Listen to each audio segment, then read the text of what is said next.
이번 주 토라 포션의 제목이 있는데요. 미슈파팀이라는 제목이 있습니다. 율례, 법규라는 뜻입니다. 토라에 나오는 미슈파팀의 총 개수는 613개입니다. 하라는 명령이 248개고요. 하지 말라는 명령이 365개입니다. 매일매일 하지 말아야 될 게 한 가지씩 있죠. 토라에 나오는 613개의 계명 중에 53개가 이번 주 토라 포션의 분량인 파라샤에 나옵니다. 전체 계명 중에 11.5%에 해당하는. 그래서 이번 주 토라 포션에는 뭐 하라, 뭐 하지 말라 이런 것들이 쭉 있습니다. 자, 여기에 나오는 계명 중에 우리가 이스라엘에 있기 때문에 한 가지 관련된 계명이 있습니다. 너는 염소 새끼를 그 어미의 젖으로 삼지 말지니라라는 그런 계명이 있습니다. 네. 혹시 이스라엘 맥도날드 가셔서 치즈버거 시켜보신 분 계세요? 네. 이스라엘에는 치즈버거가 없습니다. 고기와 우유를 섞어서 먹을 수가 없기 때문에 임파서블입니다. 팔지 않습니다. 유대인들은 그래서 오늘날도 이 구약의 계명을 지키고 있습니다. 그런데 우리는 이것과 상관이 없이 다른 나라 맥도날드 가면 치즈버거를 사서 먹습니다. 자, 왜 이들은 지키고 왜 우리는 지키지 않는 그러한 계명들이 있는지 우리가 한번 살펴보면서 은혜를 나누고자 합니다. 우리가 읽은 아까 본문 중에서 토라에서 가장 유명한 구절 중에 하나가 나옵니다. 그것은 나아세 베니시마라는 표현입니다. 이 구절은 우리가 행하겠나이다. 그리고 우리가 듣겠나이다. 그 한글 성경에는 준행하겠나이다 이렇게 한 단어로 나오는데요. 두 가지 동사가 있습니다. 우리가 행하겠다 그리고 우리가 듣겠다. 라는 두 가지 동사가 이렇게 표현된 말입니다. 듣는 것이 행하는 것보다 나중이죠. 행하는 게 먼저죠. 우리가 행하겠다라는 표현이 먼저 나온 것입니다. 유대인들은 이 표현이 자신들의 신앙을 잘 나타내는 것이라는 그런 자부심이 있습니다. 자, 이 나아세 베 니시마가 어떤 의미가 있을까요? 랍비 아바라는 분이 그 의미를 이렇게 설명합니다. 이것은 유대인들이 토라의 계명을 지킬 때 자신이 확신을 느낄 때뿐만 아니라 힘들고 어려운 순간에도 내가 하나님의 뜻을 행하겠다라는 그런 의지의 표명이라는 것입니다. 하나님의 뜻을 행하겠다, 나아세, 이것이 니시마, 내가 듣고 이해하겠다라는 것보다 앞선다라는 것이죠. 그래서 내게 주어진 율법이 내가 막 이해가 잘 안 되고 또 합리적이지도 않다라고 생각이 돼도 하나님이 명령하신 것이라면 내가 기꺼이 행하겠다라는 그러한 뜻으로 이들은 적용하고 있다라는 것입니다. 이러한 유대인들의 생각을 통해서 우리도 배울 점이 있습니다. 그것은 믿음이 이해가 먼저가 아니라는 것입니다. 이해하는 과정이 아니라 행동이라는 것입니다. 행동할 수 있는 사람이 믿음의 사람이라는 것입니다. 유대인들은 행함을 통해서 하나님을 이해하는 민족이 되었습니다. 따라서 믿음을 정의할 때 믿음은 그 대상을 신뢰하기 때문에 내가 하루하루 내딛는 도약이라 발걸음이라 할 수 있는 것입니다. 그 믿음의 도약은 내가 그 대상을 믿기 때문에 하는 것이죠. 그런데 그 믿음의 도약이 의심과 합리적인 판단 끝에 나온 것이라면 그것은 더 이상 믿음으로 내딛는 발걸음이 될 수 없는 것입니다. 모세는 이스라엘 민족이 지켜야 할 언약들을 온 백성 앞에서 낭독합니다. 그것을 듣고 백성들이 반응하죠. 여호와의 모든 말씀을 우리가 준행할 것입니다. 그래서 모세는 짐승을 죽여서 그 피를 백성들에게 뿌립니다. 그리고서 말하죠. 이는 여호와께서 이 모든 말씀에 대하여 너희와 세운 언약의 피다. 그들이 이 시내산에서 했던 그 언약은 피로 맺은 언약이었던 것입니다. 지키지 못하면 피 흘려 내가 이 짐승처럼 죽임을 당해도 좋다라는 그러한 맹세였던 것입니다. 자, 유대인들이 이 계명을 잘 지켰을까요? 오늘 이 토라 포션에서 가장 먼저 나오는 미슈파팀 계명이 있습니다. 출애굽기 21장 2절 한번 읽겠습니다. 네가 히브리 종을 사면 그는 6해 동안 섬길 것이요 7째 해에는 몸값을 물지 않고 나가 자유인이 될 것이며. 자, 이것은 종에 관한 규례입니다. 이스라엘 백성들은 애굽에서 전부 다 하나도 예외 없이 종으로 살았죠. 그들은 그래서 종으로 사는 게 얼마나 서글프고 힘든 일인지 괴로운 일인지 그들은 경험적으로 알고 있었습니다. 그래서 그들은 자신의 동족을 그 종으로 영속화하는 것이 아니라 그들을 자유케 하는 사회, 그들을 풀어주는 나라를 세우라는 그런 명령을 가장 먼저 그들이 지켜야 할 계명으로 받았던 것입니다. 유대인들, 히브리 사람이 종으로 되는 경우는 두 가지입니다. 성경에 두 가지 예가 나오는데요. 첫째는 도둑질하다가 걸렸을 때, 그것을 배상할 능력이 없을 때, 그때 종이 됩니다.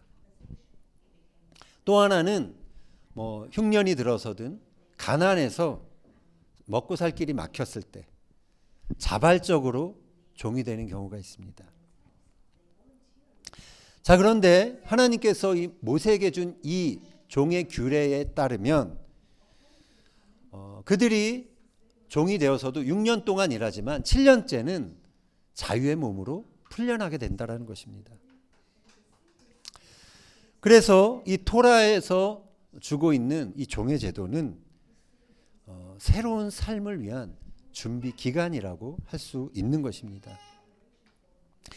경제적인 어려움이 처했을 때 종이 되어 먹고 살다가 또 나중에는 이제 자유의 몸이 되는 것이죠. 그래서 다시 재기할 수 있도록 한 그러한 제도인 것입니다. 이러한 제도가 있기 때문에 히브리 사람들은 가난을 되물림하지 않습니다. 종이라는 신분을 자녀들에게 되물려주지 않습니다. 그래서 종의 제도는 그들이 영원히 종이 되는 영원한 속박을 위한 것이 아니라 궁극적으로 자유를 주기 위한 그러한 규례였던 것입니다.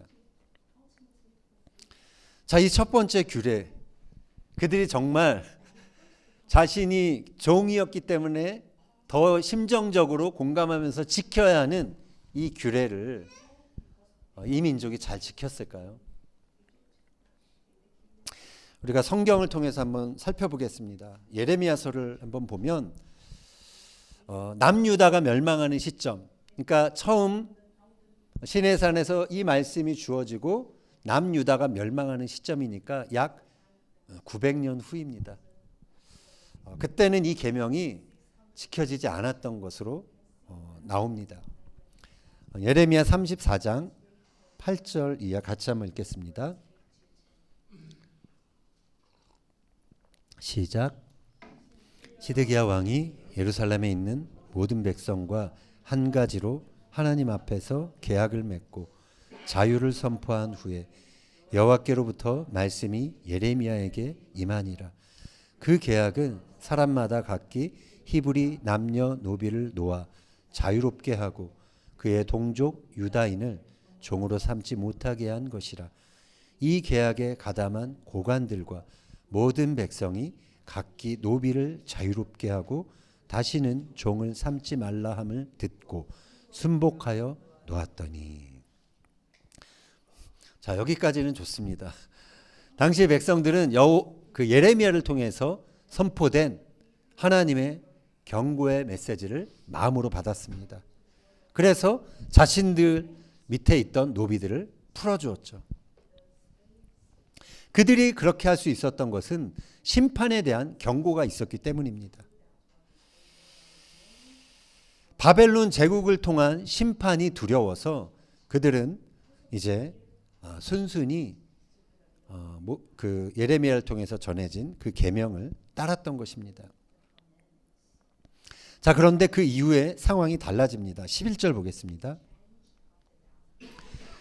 후에 그들의 뜻이 변하자 자유를 주었던 노비를 끌어다가 복종시켜 다시 노비로 삼았더라. 자, 이들의 마음이 변합니다. 그 사이에 무슨 일이 있었을까요?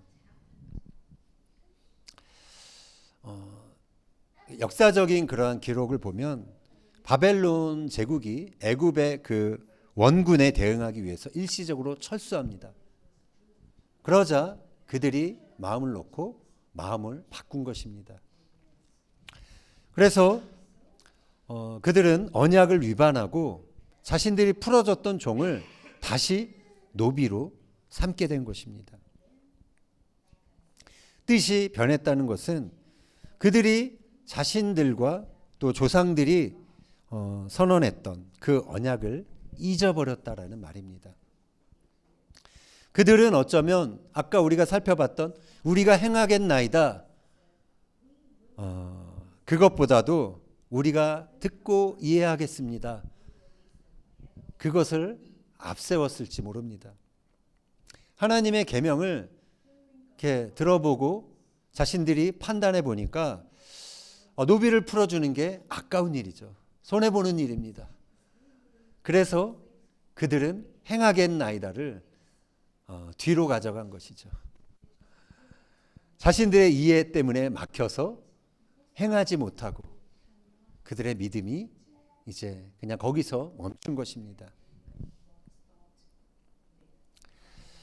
세상 나라에서는 종이 많아야 부자입니다. 종이 많아야, 자신 밑에 거느린 사람이 많아야 권력자이죠. 돈과 권력의 힘을 맛본 사람은 자신이 가진 것을 쉽게 내려놓지 못합니다. 그래서 그들에게 종을 풀어준다라는 것은 너무나 힘든 일이 된 것이죠. 자, 그런데 우리가 나누었던 것처럼 이스라엘 백성들은 한때 모두가 다 종이었었습니다. 그들은 하나님의 은혜로 종에서 자유인으로 구속을 체험했던 사람들입니다. 그 하나님의 구속과 자유를 함께 맛보았던 그러한 공동체였습니다. 그래서 하나님이 그것을 잊지 말라고 유월절이라는 절기를 지키면서 매번 너희가 종에서 자유인으로 그렇게 변했다라는 것을 기념하는 절기를 함께 지키는 민족이었습니다. 그래서 그들은 다른 사람이 누구의 소유물로 그렇게 노예로 평생을 살아가는 것을 막아줄 그런 책임이 있었습니다. 그들은 자신들의 동족을 착취의 대상이 아니라 결국은 자유한 사람으로 그렇게 세워줘야 할 책임을 그들이 갖고 있었던 그러한 공동체였던 것이었죠.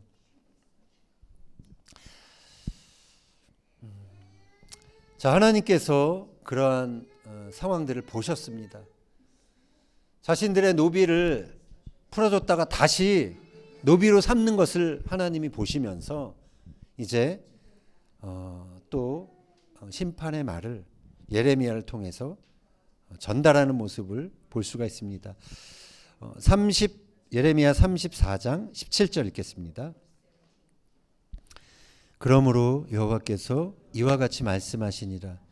너희가 나에게 순종하지 아니하고 각기 형제와 이웃에게 자유를 선포한 것을 실행하지 아니하였은즉 내가 너희를 대적하여 칼과 전염병과 기근에게 자유를 주리라. 여호와의 말씀이니라. 내가 너희를 세계 여러 나라 가운데에 흩어지게 할 것이며. 재밌는 표현이 나오죠. 칼과 전염병과 기근에게 자유를 줄 것이다. 이 민족에게 자유를 이미 주었지만 그 자유를 이들이 지키지 못했기 때문에 칼과 전염병과 기근에게 자유를 줘서 이것이 활동하도록 하겠다. 그런 말씀을 하고 계십니다. 결국 유대인들은 가장 먼저 주어진 그 미슈파템 중에 하나인 그 계명, 가장 중요하게 지켜야 할 형제를 자유케 하는 그 사명을 감당하지 못해서 그들은 멸망을 경험하게 됩니다. 그들이 맺었던 언약은 과거 그들의 조상들이 시내산에서 짐승을 쪼개며 맺은 피 언약이었습니다. 지키지 않으면 그 짐승처럼 죽임을 당해도 좋다라는 동의가 있었던 그러한 계약이었습니다. 결국 그들은 준행하겠다라고 했던 그 약속을 어김으로 피를 흘리며 바벨론의 종으로 끌려가고 맙니다. 예수님께서 말씀하셨습니다. 마태복음 5장 17절 읽겠습니다. 내가 율법이나 선지자를 폐하러 온 줄로 생각하지 말라. 폐하러 온 것이 아니요 완전하게 하려 함이라. 우리가 좀 우리 지금 신약의 성도들이 갖고 있는 오해들이 있습니다. 구약의 율법들은 구약 시대고 신약은 은혜의 시대이기 때문에 우리가 어떤 율법들을 지키지 않아도 된다라는 그러한 생각들이 있습니다. 물론 우리가 구약의 모든 율법을 그대로 문자적으로 지킬 수는 없습니다. 예수님께서는 구약의 율법을 너희가 무시해도 된다 그렇게 결코 말씀하시지 않았습니다. 예수님이 이런 말씀을 하신 것은 그 율법의 정신, 그 율법의 의도와 상관없이 문자적으로만 지키면서 내가 율법의 의무를 다했다라고 착각하는 그 율법주의자들, 그들을 비판해서 하신 말씀이었죠. 하나님은 모든 시대에 다 똑같이 적용할 수 있는 법규를 주신 것이 아닙니다. 특히 이번 주 토라 포션에 나오는 53개의 법령들은 너무나 생소합니다. 우리가 이 시대에 지킬 수 없는 그러한 법령들이 아닙니다. 그런데 이 법령들에는 하나님이 그 법을 주신 그러한 의도와 마음과 하나님의 이 법이 갖고 있는 정신이 있습니다. 하나님의 뜻이 담겨 있는 기본 법들이라는 것이죠. 그래서 이 법령에 담긴 하나님의 뜻을 따라 우리의 상황에 맞게 적용하며 지키는 것, 그것이 우리가 해야 할 노력이고 우리가 감당해야 될 소명이라는 것입니다. 바울이 말합니다. 로마서 8장 3절 이하 읽겠습니다. 율법이 육신으로 말미암아 연약하여 할 수 없는 그것을 하나님은 하시나니 곧 죄로 말미암아 자기 아들을 죄 있는 육신의 모양으로 보내어 육신의 죄를 정하사 육신을 따르지 않고 그 영을 따라 행하는 우리에게 율법의 요구가 이루어지게 하려 하심이라. 아멘. 우리가 그냥 우리 육신의 생각만 따를 때 이것을 지키고 이것을 하지 않고 그래서 내가 의로워졌다라고 생각하는 그런 것들이 우리 육신의 생각이라는 것입니다. 그것을 따를 때는 우리가 결코 율법의 요구를 다 이룰 수 없다라고 바울은 말합니다. 오직 우리가 영으로 이끌림을 받을 때 율법의 요구가 이루어진다라고 바울은 말하고 있습니다. 자, 오늘 이 본문에 나왔던 이 종의 규례, 이것을 현대를 사는 우리가 어떻게 적용할 수 있을까요?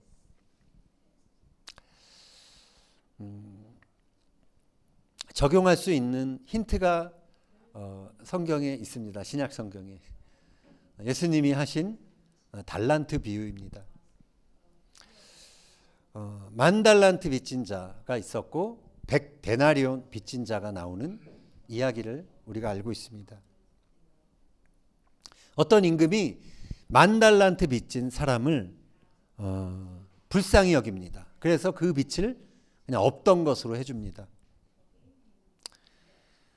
그 사람은 평생 자기가 벌어도 평생 종이 되어 갚아도 갚을 수 없는 그 빚을 이제 면제받은 것입니다. 자, 그런데 그 사람이 이제 풀려나서 밖에 나가서 자기에게 100데나리온 빚진 사람을 만납니다. 10,000달란트에 비해서 100데나리온은 너무나 그냥 작은 수의 액수였죠.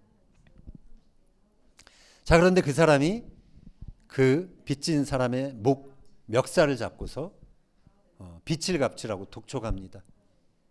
그가 내가 갚겠으니 좀 기다려달라고 사정을 하는데 그를 잡아다가 그냥 감옥에 가두죠. 이 소식이 그 임금의 귀에 들어가게 됩니다. 마태복음 18장 32절이야. 같이 읽겠습니다.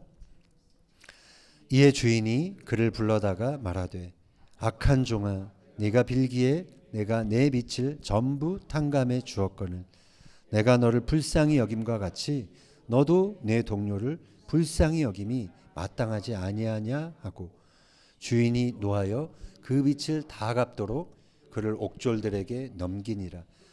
너희가 각각 마음으로부터 형제를 용서하지 아니하면 나의 하늘 아버지께서도 너에게 이와 같이 하시리라. 자, 이 이야기는 우리 모두가 용서받은 자라는 것입니다.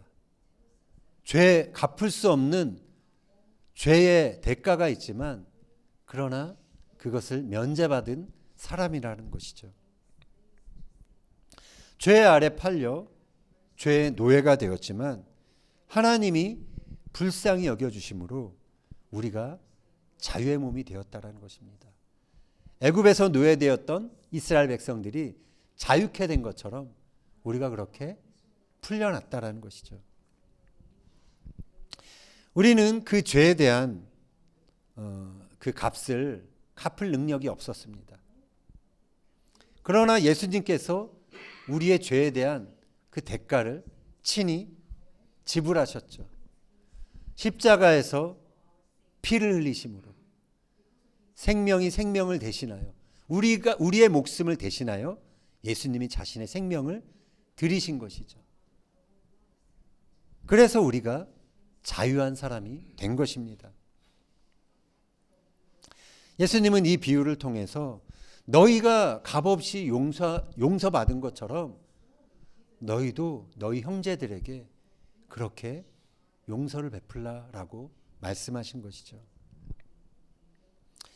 이것이 하나님 나라 백성이 행하며 실천하며 살아야 할 법이라는 것입니다. 자, 우리의 모습을 한번 돌아봅시다. 우리는 참 선천적으로 남을 용서한다라는 게 어려운 사람들입니다. 남들이 잘못했을 때 우리는 쉽게 용서하지 않습니다. 그 사람이 나에게 행한 잘못은 그 사람이 평생을 두고 갚아야 될 빚이라고 그렇게 생각합니다. 그 빚을 받아낼 때까지 우리는 상대방을 옥에 가둡니다. 그 옥이냐 하면은 그 어디냐 하면 우리 마음의 옥이죠. 사실은 자신이 용서하지 않으므로 자기 자신을 스스로 가두는 것입니다. 그리고 우리는 좀처럼 그들을 용서하지 않습니다. 그러나 우리가 기억해야 할 것은 우리가 값없이 하나님의 은혜를 통해 죄의 용서를 경험한 사람들이라는 것입니다. 값없이 구원을 경험한 우리는 그래서 서로를 용서하고 서로를 자유케 하는 그런 사명이 우리에게 있다라는 것입니다. 형제를 자유케 하지 못할 때 우리는 우리의 욕심, 우리의 이기심, 우리의 그 분노, 그것에 종이 되는 것입니다. 그것은 우리 스스로를 멸망하게 하는 길이라는 것이죠. 세상은 점점 공동체가 사라지고 있습니다.